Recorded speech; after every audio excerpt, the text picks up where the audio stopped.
હા સાહેબ, બોલો બોલો. ખેડૂત મિત્ર, તમારો પ્રશ્ન તો જાજો અઘરો છે. હા સાહેબ, એવું છે ને હવે. 95 સાલમાં તમે ખરીદેલી 2 સર્વે નંબર હતા. હા, 48 ને 39. હા, હવે એમાં પર્સનલ વિગત નહીં આપતા, આપણે યુટ્યુબમાં મૂકશું એટલે. હા હા હા. હવે એકનો દસ્તાવેજ જે છે થઈ ગયો છે, એ કાયદેસરનો દસ્તાવેજ છે 48 નો. હા, એ તો 48 નો તો કાયદેસરનો અમારી પાસે દસ્તાવેજ થઈ ગયેલો છે. એ નામે ચડી ગઈ તમારા નામે કે નથી ચડી? હા, એ અમારા નામે ચડી ગયેલી છે ને હવે એની માથે તો અમે બોજો લઈએ છીએ ને એ બધું અમે કામકાજ એના માથે જ નો કરીએ છીએ. દસ્તાવેજ 48. છે એમાં ખાલી હા સ્ટેમ્પ પેપર છે તમારી પાસે 95 હા, 1000. કબજો છે. હવે સ્ટેમ્પ પેપર રજીસ્ટર થયેલો છે કે એમનેમ છે? હા, રજીસ્ટર્ડ થયેલો છે 1000 નો. જો તમને એમાં ફોટો મોકલેલો છે મેં. હમ એ સ્ટેમ્પ એ લખાવેલું છે. એમની એ સ્ટેમ્પ એમાં સબ રજિસ્ટ્રાર કચેરી લખાવ્યો ને તમારી પાસે એની પહોંચ ને બધું છે?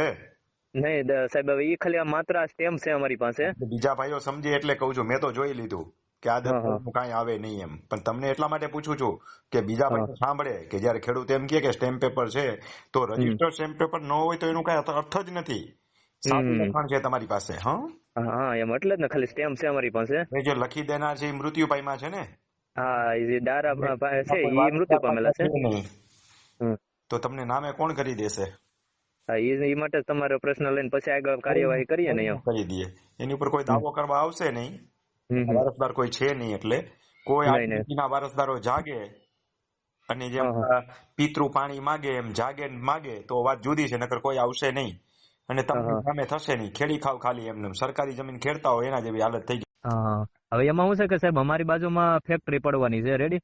હવે હમ તો એ કારણસર હવે 4-5 વર્ષથી જે કાંતિભાઈ ની છે ને હમ એ અમારા ખાતે તો છે જ નહીં રેડી, તમે જોયું એ હમ પ્રમાણે. હમ હમ એટલે હવે એ ભાઈ બીજા એક વ્યક્તિ છે એને શું કર્યું કે એને બાજુમાં 1.5 વીઘો ખાતે તો ન થાય પણ એને બીજા કટકામાં ચડાવી દીધું છે, જે મેં તમને મેસેજમાં લખ્યો એ પ્રમાણે. એને જે ચડાવ્યું એ અંડા ગંડા કરીને ચડાવ્યું, બાકી આ જમીન કોઈના ખાતે ક્યાંય ચડે જ નહીં.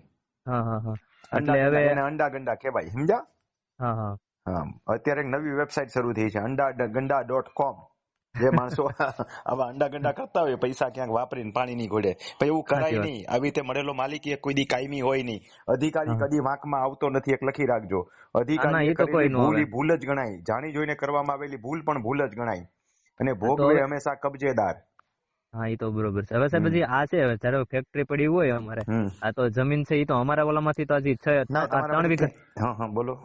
આ જે 3 વીઘા છે જે બીજા આ જે વ્યક્તિની જે છે હાલમાં હમ જે હમ હયાત છે તમારી પાસે તે. કબજો છે ઈ. હા હા, ટોટલ છે 6 વીઘા રેડી. હા હા હા હવે હા એમાં એ જે 3 વીઘા વાળો વ્યક્તિના જે છે હા અત્યારે હાથ બાર હા નીકળે છે હા એ તો મૃત્યુ પામેલા છે. હા હા હા હા, હા. તો એનું કઈ થઈ શકે? કાંઈ ન થાય. તો મને પેલા કીધું કે એના આડી અને લીટીના વારસદારો કોઈ જાગે અને ભૂત માગે તેની વાત જુદી છે.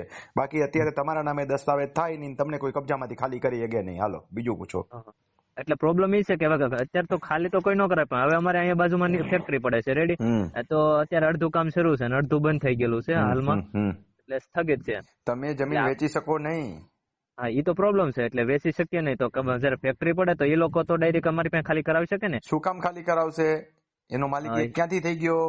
હા, એ વાત છે. એ વેચાણ તો થવાનું નથી ફેક્ટરી પાસેથી. હા, ફેક્ટરી ભલે ને બનતી, એ તમને ખાલી ન બરોબર કરાવી શકે. હા, બરોબર બરોબર. ખાલી કરાવવા હવે કાંઈ પણ દાદાગીરી કરતી સીધો ફોજદારી કેસ કરી દેવાનો. એની પાસે દસ્તાવેજ નથી, જેમ તમારી પાસે નથી એમ. તમારી પાસે હા હા કબજો તો છે. હા, હા, અમારી પાસે એના ઉપર કબજો છે. ઇલેક્ટ્રિક કનેક્શન લેવું હોય તો લઈ લ્યો. ઇલેક્ટ્રિક કનેક્શન છે કે નથી અંદર? એ 48 માથે છે, 39 માથે નથી. ઇલેક્ટ્રિક કનેક્શન જો પેલા મળતા હતા, હવે નથી મળતા. હવે નો મળે ને, કેમ કે પેલા અમારા મળી નામે જતા તો હતા. નીકળતી નથી. હા, પેલા મળતા હતા. તે દીધે લઈ હમ લીધું હોય ને, કાંઈ વાંધો હમ. નહીં. એમાં જે કાંઈ પ્રક્રિયા થતી હોય એ બધી તમારે એની વિગોટી તો તમે ભરો. એની પહોંચ ભલે ને બરોબર. એના નામે નીકળે, વિગોટી ભરીને તમારી પાસે ઓરિજિનલ પહોંચું રાખો. અને ઓકે ઓકે. 2-3 વર્ષે રેગ્યુલર વિગોટી ભરો. આપણે 10 વર્ષે ભરવા જતા એવું ન કરો. દર બરોબર વર્ષે 2 વર્ષે વિગોટી ભરી આવવાની, એની પહોંચ રાખો તમારી પાસે. એના નામની નીકળશે, તમારા નામની નહીં નીકળે. બરોબર. અને અને આ વાવેતદારમાં 39. વાવેતદારમાં તમારું નામ લખાવો. હારે લખી દેતા હોય તો ક્યાંક ક્યાંક લખી દઈએ છે. હા, 12 ના ના, વાંધો નંબરના. નહીં, તો લખાવી દઈશું. પણ હા સાહેબ જે આ 39 પૈકી 2 અને 3 જે છે, જે હમ હાલમાં જે વ્યક્તિને ખાતે અત્યારે જે હાથ બાર બોલે છે, જે હમ તમે કીધું હમ એમ હમ આડાછેડા કરાવીને હમ કરાવેલું છે, હમ એ લોકો ગમે ત્યારે ખાલી કરાવી શકે એમ? ઈ એનું જાણે. તમારા કબજામાં તો એ નથી ને, ઈ એના કબજામાં છે ને. નહીં, કહું તો ખરો, બધું આમ 39 અમારી પાસે છે અત્યારે હા, તો કબજામાં તો એને બધું. જેટલું એનામાં જ કર્યું છે એ ખાલી કરાવે તેમ તો એને પગે પાણી ઉતરશે. કારણ કે બરોબર. એના ભૂત ખુલશે ને, તમે ખોલશો ને એના ભૂત કે આ હા હા. ગેરકાયદેસર છે, એટલે એને પગે બરોબર પાણી ઉતરશે. સરળતાથી નહીં ખાલી કરાવી શકે એ. હા, બરોબર કારણ કે એ એન્ટ્રીઓ તપાસવામાં આવશે એટલે ગેરકાયદેસર એન્ટ્રીઓ દેખાઈ આવશે. હા, બરોબર. હા ભલે ભાઈ. કેમ કે 1.5 વીઘાની અલગથી એને હમણાં 3-4 વર્ષ પહેલા જ એને કરાવી દીધું. હા, એક તો ટુકડા તારા નીચે જાય કેવી રીતે કરી, અને ઘણા બધા ઇસ્યુ નીકળશે. મારી પાસે ફાઇલ લઈ આવો તો હું તો લોટ ઓફ ઇસ્યુ કાઢી દઉં એમાંથી, અને કોઈ પણ એડવોકેટ પાસે તમે લઈ જાશો એટલે વોલ્ટ નીકળશે એમાંથી. હા, બરોબર. ભલે ભાઈ.